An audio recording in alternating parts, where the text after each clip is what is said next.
episode of the Good Dram Show with me, Chris Goodrum. Okay, so this week, after after last week's kind of from the archives tasting, for want of a better word, we're going to completely the other extreme this afternoon, and we're looking at some current releases, or relatively current releases.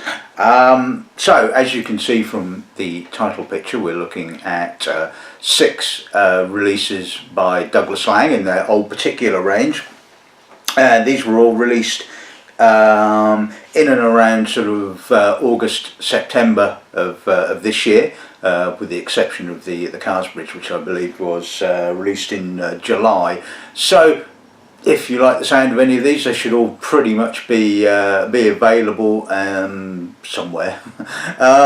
Yeah, so but yeah, basically I kind of thought, well, you know, why not? Let's do something up to date, something recent. It's kind of, you know, obviously the last episode of the show, none of them are available anymore, so it was kind of just kind of a look back in time, I suppose, for want of a better word. But I thought, you know, let's do something a little bit more up to date. And certainly, I think the next probably 2, maybe even 3 episodes of the show are going to be of a similar kind of theme.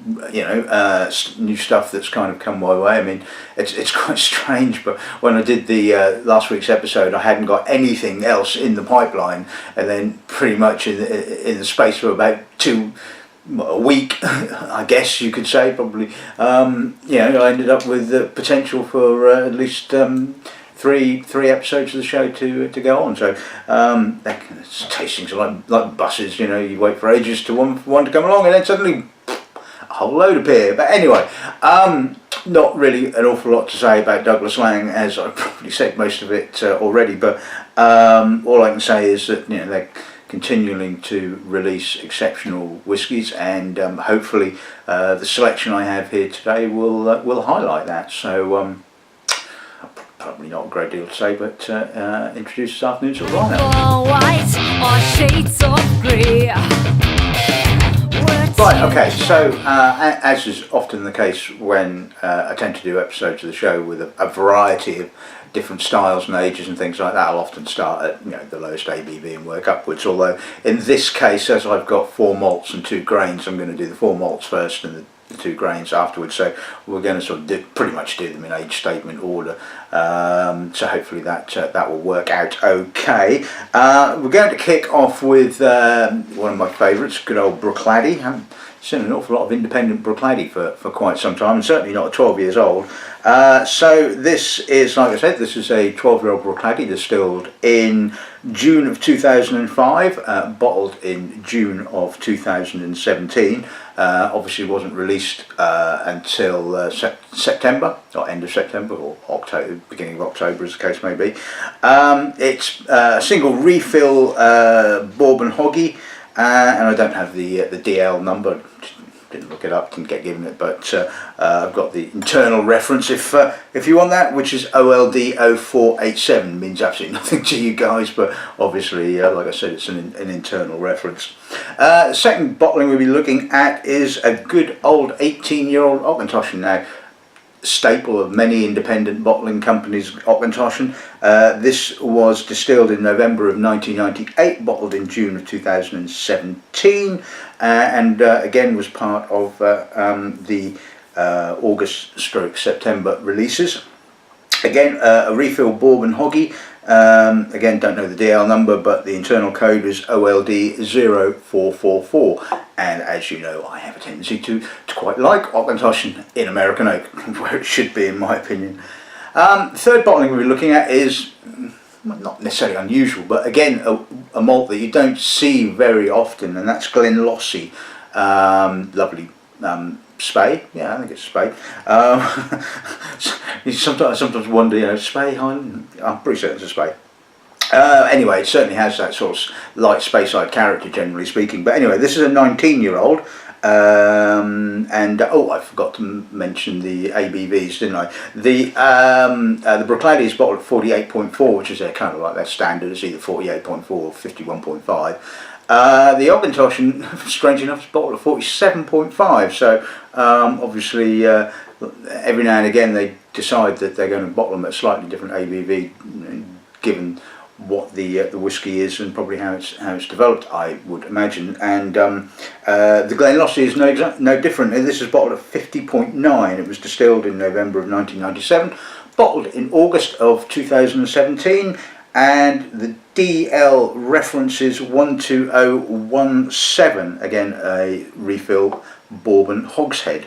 All bourbon this week after last week's sherry marathon. I thought time to do something that I have an affinity for more so than sherry. But anyway, the fourth and last of the single malts we'll be looking at is Glengoyne. This is a 20-year-old distilled in April of 1996 and bottled in June of 2016, which is weird considering it took them a year to actually physically release it, which is quite bizarre. But anyway, yeah, so basically the DL number for this refill hogshead is DL11212. Now, as you know, this is one of the things that I love about the independent sector, is that you get these kind of things. All the distillery bottlings of Glengoyne, like some of the other distilleries that tend to use sherry, will contain an amount of sherry. I believe sort of like a lot of them, the 10-year-old tends to have less sherry than say some of the older expressions. And from tasting it over the years, there's a damn good reason why they stick it in sherry. But anyway, it'll be interesting to just sort of see what the character of the spirit is like. Anyway, and then we're going to move on to two grains. This is a Strathclyde, 11-year-old. In actual fact, this is the only sherry one of the bunch. In actual fact, so distilled in November 2005, bottled in August of 2017 at 55.5. And like I said, it's a sherry butt. Don't know the DL number, but the internal reference is OLD0478. Now, ordinarily, like you probably well know, I don't believe that grain whiskies tend to sort of develop any real level of complexity until they're into at least their late teens, early 20s. I mean, in reality, sort of 21, 26 is probably your starting point. But Douglas Laing have released a couple of younger grains that have been sherry matured, and it sort of kind of works in a bizarre kind of way, because obviously the grain spirit is not going to have a great deal of character at 11 years old. So yes, a lot of it is all going to be dependent upon the sherry cask, but it kind of works in an odd kind of way, kind of slightly goes against the grain to a certain extent of what I kind of believe in. But anyway, we shall get to that in due course. And the last bottling we've got is in the Xtra Old Particular range. This, like I said, was released in June, July time, and it's a 40-year-old Carsebridge, so distilled in October of 1976 and bottled in February of 2017, and it was bottled at 49.9%. From a refill bourbon hogshead, and the DL number is 11587. So quite looking forward to that, as I do enjoy my old grains. So yeah, there we have it. That's this week's episode of the show, and let's make a start with a bit of Bruichladdich then, shall we?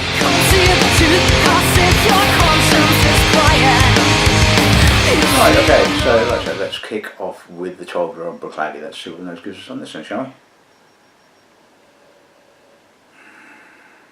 Quite dark, quite malty, unusual, I would guess. I would say for Bruichladdich, although it certainly doesn't remind me of the old expressions that were released about sort of 10 years ago, and I mean, there's a little bit of honey, a little bit of hyacinth, honeysuckle, but there's a lot of grain, well, cereal more than grain, sort of dry, almost oxidised fruit, a little bit of treacle, malt. It's certainly darker than I would expect, and well, these things happen from time to time, I certainly think that it's difficult to say really whether the style has changed a great deal, because of obviously the distillery now using so many different cask types, wine casks, sherry, etc, etc. They're not really releasing just purely American oak aged bottling, so it's difficult to say whether the style of the whisky per se has changed in, say, the last 10 or 15 years. But this is certainly different. But it's got a little bit of an aromatic character. Like I said, there's a little bit of hyacinth, there's a little bit of honeysuckle, and it's a touch of oak as well, just very subtly oaked, a little bit of creamy vanilla beneath. Yeah, all really very, very nicely balanced, really enjoyable. Not a great deal of salt, so I'm guessing that Douglas Laing probably had this cask for a number of years. Could well have had it sort of all its life, because I'm certainly getting very little coastal notes. Maybe there's a touch of salt possibly, but certainly not a huge amount. But anyway, still, like I said, pleasant, enjoyable nose. Let's see what the palate's like then, shall we?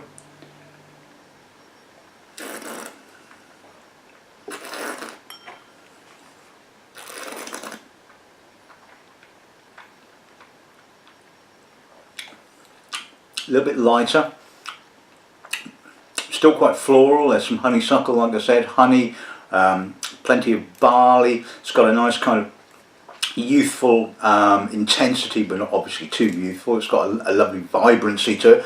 Bit of salt on the finish, lovely length, the oak kind of coming in right on the, well, right past the mid palate, shall we say. A little bit of creaminess. Touch of lime in the aftertaste, maybe a bit of gooseberry as well. It's got a lovely freshness. It's got, you know, vibrancy, vitality, and it's just a really very, very pleasant cask. So nice start.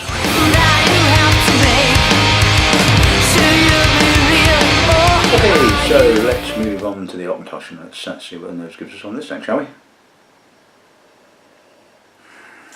Subtly citric to start off with, and then that kind of classic Auchentoshan strawberry mousse character starts to develop. I find that with Auchentoshan is one of those kind of almost, you stick your nose in a glass blind, and if you get the sort of Turkish delight or strawberry mousse, you're going, that can only be Auchentoshan. And sometimes it gets a bit too sweet, and I can certainly smell the sweetness developing. It's starting to get sort of quite sugary.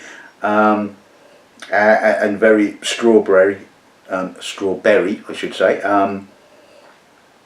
But I think there's enough citrus kind of just kind of around the edges, just stopping it becoming overly sweet and a little bit sickly. Touch of black pepper possibly. Some nice maturity, although again the thing with Auchentoshan, it doesn't seem to sort of display quite so much of the sort of expected kind of dried fruit, oxidized fruit, kind of aged notes that you would kind of expect, and it tends to seem to stay fresher for a lot younger, you know, a lot longer. Yeah, that's kind of just typical Auchentoshan as far as I'm concerned. Pleasantly balanced, a little bit of pepper, you know, some nice complexity. Yeah, that's nice. Let's see what the palate gives us.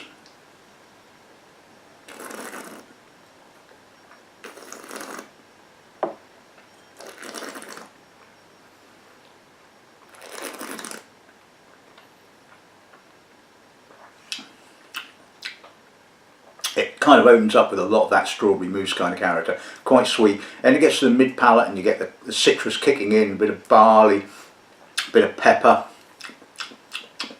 slightly spirity on the finish. It's got a little bit of a, not quite an alcohol burn, but it's got a little bit of that, although it's not kind of getting bent out of shape. There's enough sweetness to kind of just offset that a little bit. Like I said, there's citrus, and the black pepper notes kind of keep going and going. That's and a touch of cereal right on the aftertaste, you know, sort of toasted cereal, almost mashed honey, but not quite. We're sort of, obviously you wouldn't expect the sort of the mashed honey kind of notes to kind of come through at this kind of age. Younger, yes, possibly, but it's certainly got that kind of toasty cereal kind of aftertaste, and so yeah, I mean, pretty much by and large classic Auchentoshan, lovely maturity, and I don't think 18-year-old whiskies, they're all knocking around about the sort of 70-odd pound mark, and I certainly wouldn't have any issue with the price for that quality. So yeah, Another nice bottling.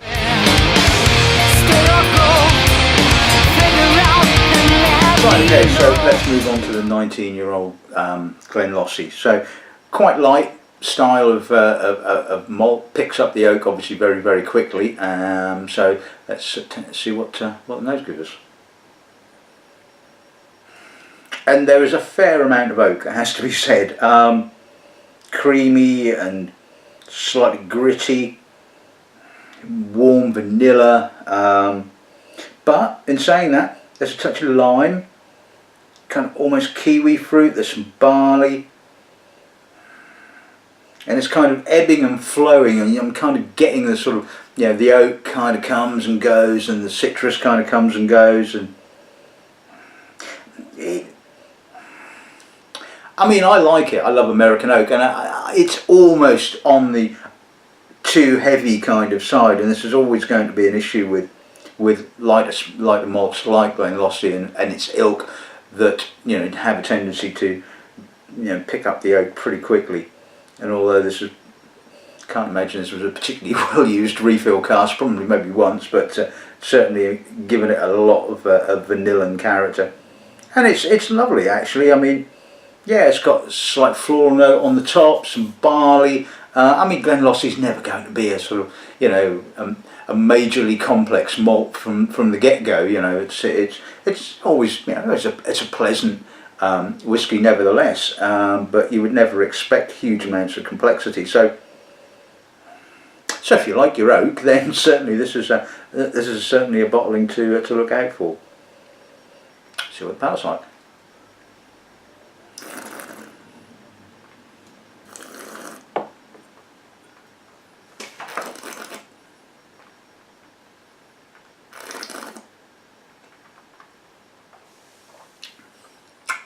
Lovely mouthfeel, opens up a little bit fresher, a little bit more citrus, a little bit more lime, kind of keeps the oak kind of in check to a certain extent. It comes through on the mid palate with that sort of vanilla and cream and a little bit of butter, and then the citrus comes back on the finish, and it's quite austere and quite crisp, slightly spicy, getting some wood spices. Yeah, like I said, it's not hugely complex, but it delivers, plenty. It's a pleasant whiskey. It's got a bit of character, although, like I said, more of it kind of tends to come from the oak than anything else. But I think the balance is just about right for me, and I like a bit of oak character. Certainly American oak character. I don't feel that it's too dominating the spirit, so. Face up the fight or run away. And finally for the malts anyway, the 20-year-old Glengoyne. Let's see what the nose gives us on this. Edgy, slightly hard barley, but there's some pleasant sort of citrus going on, touch of oak, just not a huge amount of oak, just again a little bit sort of sitting in the background. It's got a little bit of honey, some barley, and that's all kind of balancing up the slightly sort of funky characteristic of Glengoyne. This is certainly nowhere near the worst, shall we say, American oak aged Glengoyne I've ever kind of come across, and some of them can be incredibly industrial.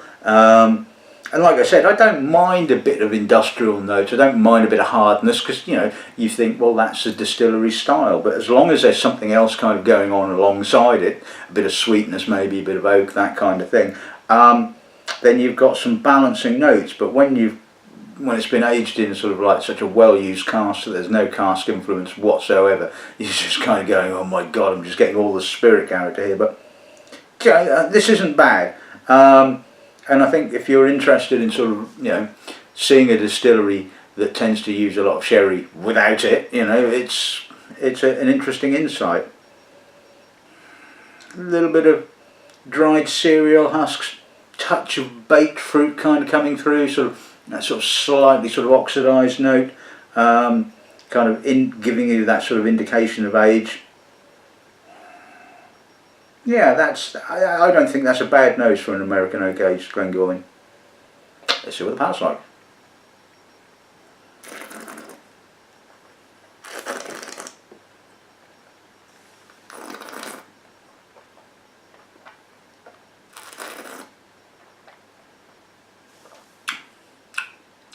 Oak is definitely a lot more noticeable on the palate. Kind of opens up with a fair amount of creamy vanilla oak.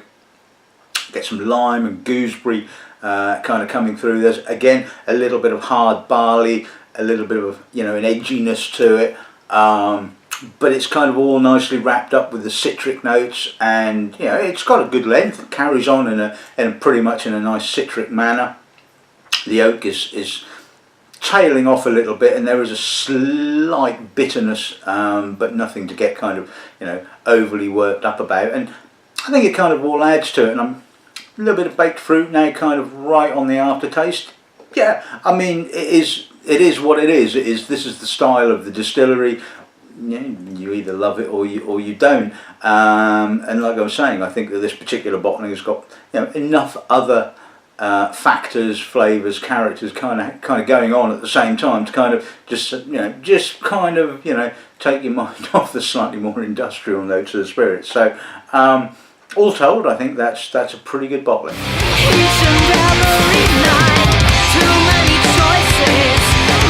Right, okay, and now on to the first of the two grains. This is the 11-year-old Strathclyde. So let's see what the nose gives us then, shall we? Quite dense, lots of sherry. It's got quite a herbally kind of burnt woods sort of sherry, not quite barbecuey, but in that kind of manner. It's a bit of a brute, it has to be said, and then kind of cutting through all of that, you've got that crisp, intense graininess, again with a little bit of herbalness. It's not raw is the wrong word. It's kind of natural, shall we say. It has a lovely intensity, and I'm getting more and more of that burnt green wood. It's just coming across almost like, say, Balcones brimstone, but not quite as kind of smoky. But it's definitely got that element to it. It's just quite a wild nose as well. And I'm getting a little bit of thyme and a little bit of heather. Touch of tar, burnt wood, licorice. I mean, yes, a lot of this is all cask derived, but like I said, you can smell the crispness of the grain kind of just cutting through all of that. And this is where I think sort of young grain and sherry can work quite nicely. And like I said, it kind of goes against the grain to a certain extent to what I normally like. But every now and again, you kind of get sort of a whiskey like this. You're going, oh yeah, yeah, that's intriguing. That's impressive. Like I said, not hugely complex, and pretty much all of it is all about the wood. But it's good, clean wood, no sulphur, no dirtiness, very clean, and just really, really nice. So if you like your sherry matured whiskies and want something with a little bit of a difference to it, and this isn't expensive. I mean, all right, you could argue I think it's about what, £45–47, and certainly have it on the shelf at work. And yeah, you could probably argue it's a little bit expensive for an 11-year-old grain whiskey, but even so, I think pure enjoyment factor is that's pretty good value, I think. Let's see what the palate gives us.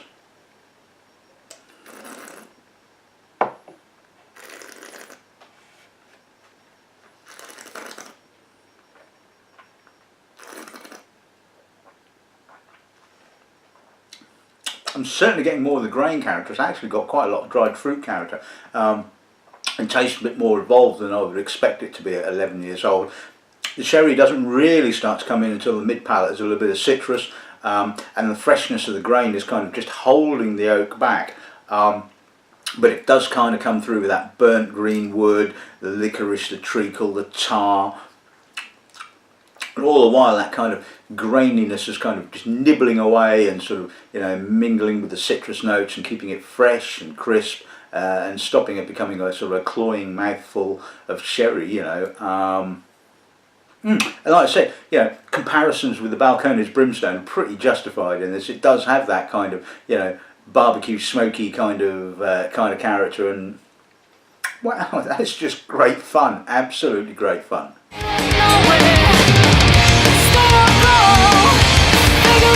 Right, and finally let's move on to the 40-year-old Carsebridge. Let's see what the nose gives us on this then, shall we? Oh, now that is lovely. Lots of dusty, mature American oak, just mingling in nicely with some lovely dried grapey fruit, some lovely honey, touch of wininess. Oh, it's just wonderfully aromatic. That oak is just absolutely stunning, absolutely stunning. Balance is just absolutely spot on. Yes, it's got a lot of oak character, you expect that with a grain whisky, but the grain has got a bit of freshness even at this age, and in reality 40 years old for a grain whisky is still pretty young really. It's got some lovely lime, some lemon, almost a kind of salty mineraliness just sitting there in the background. Oak kind of starts to become a bit toasty, and getting a little bit of wood char, some lovely spices, but all the while it's just set to this kind of, you know, wonderfully mature kind of oak background, and it is absolutely stunning. And yeah, this is not going to be cheap obviously in the Xtra Old Particular range, but if you've got the money, whoa. And still, you know, it's a 40-year-old whisky, and you know, you compare a 40-year-old grain whisky to, say, you know, a 40-year-old Old Pulteney or Macallan or Glengoyne or whatever, you know, and they're going to set you back an arm and a leg, and these are still just exceptionally good value for money. Oh, that's just absolutely lovely. See what the pal's like.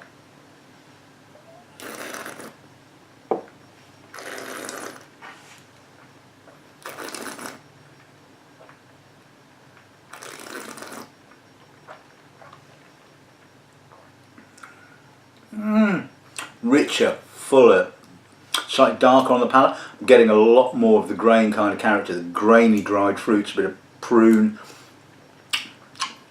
nuttiness, not quite walnut, not hazelnut, sort of amorphous nuttiness, I should say. Freshens nicely on the middle. There's again a sort of a graininess, a little bit of citric notes, and the oak starts to sort of move in, sort of like again towards the finish. A little bit drier. There's some coconut, some honey, a little bit of apricot. Again, like I said, quite dry.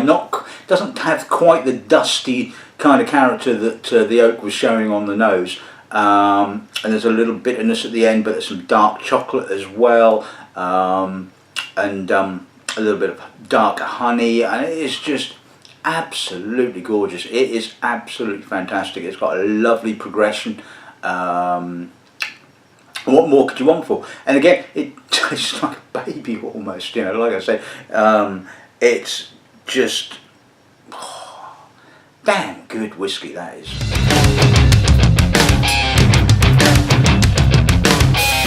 Okay, so let's sum this week's episode of the show up. So first off, a big thank you to Douglas Laing for continuing to send samples my way every month. That's really appreciated, and maybe I don't order as much or as often as I probably should, but you know, it's all about, as we know, shelf space and sales and all that kind of stuff. But anyway, I think these half dozen whiskies, it's a lovely snapshot of what Douglas Laing are producing, or bottling I should say. The Bruichladdich, yep, slightly not quite what you would expect from Bruichladdich. Maybe this is the modern style of Bruichladdich, the slightly more sort of like, you know, maltier, denser, darker type of spirit, as opposed to sort of the lighter, more aromatic sort of style from years gone by.